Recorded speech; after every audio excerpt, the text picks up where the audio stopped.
I remember there used to be a time where all I wanted in life, above all, was to know the truth. I was chasing after this enlightenment. I was chasing after just knowing everything. I just wanted the absolute and ultimate truth. And so on this journey, I would have these realizations. I would have these epiphanies. And in those moments, I would think to myself, oh, I get it now. I see it. And then after some time, I find myself desiring more, desiring the truth once more, feeling as though something's missing. And that's the very basis of desire. Desire is telling yourself that there is something that's missing. And that if that thing which is missing is not acquired, then you are, in some sense, incomplete. And this is illusory, because it's not the case. It's impossible to be incomplete. But there's this sub-story that is created that makes one feel and one agree and accept some sort of incompleteness in life. And so as I would go through these experiences, I would have this intense desire. I would have this realization or a moment of insight. And as I have that, after some time, there would be the desire again.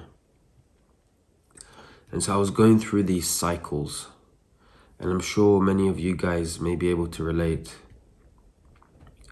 I was going through these cycles, and I remember thinking to myself, when is this going to end? Because there's always something that's missing. And so after looking at this closely, after some time, I also realized that the very desire to fulfill the desire is to actually fulfill the separate self, the sense of separate self. Because as mentioned, incompleteness, the sense that something is lacking, is an illusion. This is the illusion of the separate self. And so perhaps going through these cycles,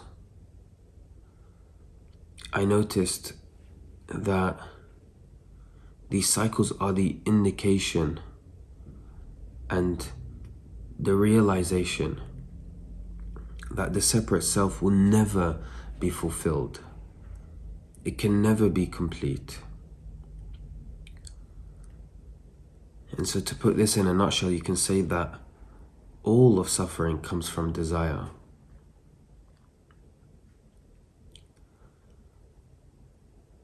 And so I just kind of surrendered. There came a point where I just surrendered and thought, that's it. And then the next time, when I surrendered, the desires didn't go away. The desires were still there. However, the relationship with these desires had changed. The desire floating around was no different to any other object that was floating around in existence. The desire floating around was no different to the clouds that were floating around. And so it was just observed. And the focus was a lot less on fulfilling these desires now. And so when the focus isn't on the desires anymore, everything other than the desire is not blurred out anymore either. And so that in itself actually allows you to realize and recognize completeness that is already there. See, desire, because of the basis of desire is that there's something that's lacking. You've got to run after the thing that you're lacking to acquire something. It's like you are adding something, you are accumulating something. However, the realization of completeness, that you are whole and complete, that there's absolutely nothing missing right now, that is not something you acquire. It's just a realization of what already is. But you cannot make that realization. That realization cannot be made if there is ever a sense of lack. Because the sense of lack is really the anti to the agreement or the acceptance or the realization that you are already complete. And so if you find yourself being in this loop, there's no point, watching this video or other videos and saying, yeah, well, I'm complete. That wouldn't work either, because deep down there's a root belief that you are incomplete and that you are lacking something, that you constantly need something. And so if you psychologically with another thought come and tell yourself, no, I am complete, there is no congruency there. It's you're adding two opposites. Doesn't actually work out in this way. Instead, observe the very notion that you are incomplete. Observe the very root belief that you're constantly lacking something, that you constantly need anything. Zen Buddhists, they have this really cool practice where you must have heard of all these practices of koans, where they would say a statement that doesn't really have a clear-cut answer, but the statement is there to sort of exhaust the mind. And so one of these koans is the question of, is there anything missing right now? And every time the answer is yes, you have to ask the question once more.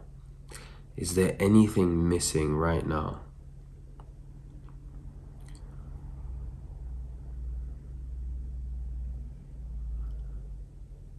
And so really, nothing is missing, and that is to be realized and experienced. That is to be seen, not just speculated or theorized. So thank you so much for watching. All suffering stems from desire. This is Hassan from the Spiritual Walks, and we are all on a journey towards the truth.